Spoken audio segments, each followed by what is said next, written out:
The Assembly Planning and Housing Committee was prompted to undertake this investigation because of a spate of fires in tall and in timber frame buildings. What we found was that there was a gap in both policy and practice.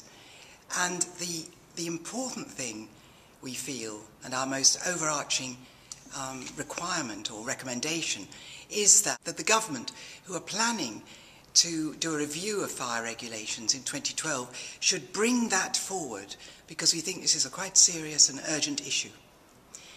We looked at both timber-framed and tall buildings. Taking timber-frame buildings, which are usually fairly low-rise, what we found was that there were significant risks while they were under construction. And we made a series of recommendations about that. Once constructed, the evidence we heard told us that in fact there's no greater risk, no greater fire risk for timber frame buildings than there is with any conventional building, as long as they're properly managed and modifications are managed. What we want is the fire brigade to be told in advance about where these sites are so they can prepare and plan should there be a fire. We want sprinklers installed on the sites. We want to make sure that the inspections are carried out at critical junctures, particularly where, for instance, fire safety stops are being put in cavity walls, which are what, of course, stop fires spreading.